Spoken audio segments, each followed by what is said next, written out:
स्वराज्य हातून निघालं। ही घटना होती रांझाच्या पाटलानं स्वराज्यातील एका मुलीवर केलेला व्यभिचार, बलात्कार नाही। आजही आपल्याला सांगितलं जातं की स्वराज्यामध्ये छत्रपती शिवाजी महाराजांच्या काळामध्ये त्या रांझाच्या पाटलानं एका मुलीवर बलात्कार केला। मी पुन्हा एकदा सांगतो आणि ही गोष्ट जाणीवपूर्वक सांगतो की त्या रांझाच्या पाटलानं बलात्कार नाही केला, त्या रांझाच्या पाटलानं व्यभिचार केला।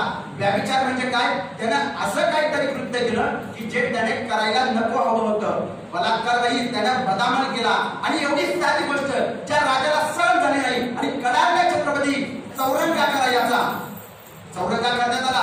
रांझाच्या पाटलाला राजासमोर आणलं गेलं, दोन्ही हात कडम केले, दोन्ही पाय कडम केले।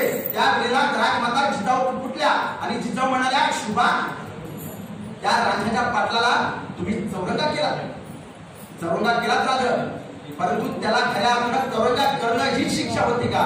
त्यावेळेला छत्रपती शिवराय म्हणाले, मासाहेब खरं तर त्याला मृत्यूदंड देणंच योग्य होतं, परंतु याला चौरंगा यासाठी केला की आजही हा गावाच्या बाहेर निघेल, याला लोक बघतील आणि ज्या वेळेला याला लोक बघतील त्यावेळेला त्याला समजेल की जर एखाद्या माझ्या बहिणीवर, एखाद्या माझ्या स्त्रीवर हात जर टाकला तर त्याचा रांझाचा पाटील केला जाईल। ही सगळ्यात मोठी वस्तुस्थिती आहे। छत्रपती शिवाजी महाराजांनी सर्वप्रथम हे केलं की त्या राजाच्या पाटलाला जीवे नाही मारलं, त्याला असं दंड दिलं की जेणेकरून पुढच्या पिढीला कोणत्याही स्त्रीवर कोणताही अत्याचार करताना 4 वेळा विचार केला पाहिजे।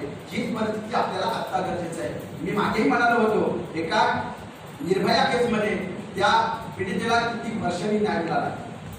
ही न्याय व्यवस्था आपली, अशी न्याय व्यवस्था, अरे अशी न्याय व्यवस्था डॉक्टर बाबासाहेब आंबेडकरांनी असं नाही सांगितलं। जर तुम्ही कधी आपलं भारताचं ओरिजिनल राज्यघटना जी महामानव डॉक्टर बाबासाहेब आंबेडकरांनी स्वतःच्या हाताने लिहिली आहे, त्या स्वतःच्या हाताने लिहिलेल्या 17 प्रकरणामध्ये डॉक्टर बाबासाहेब आंबेडकर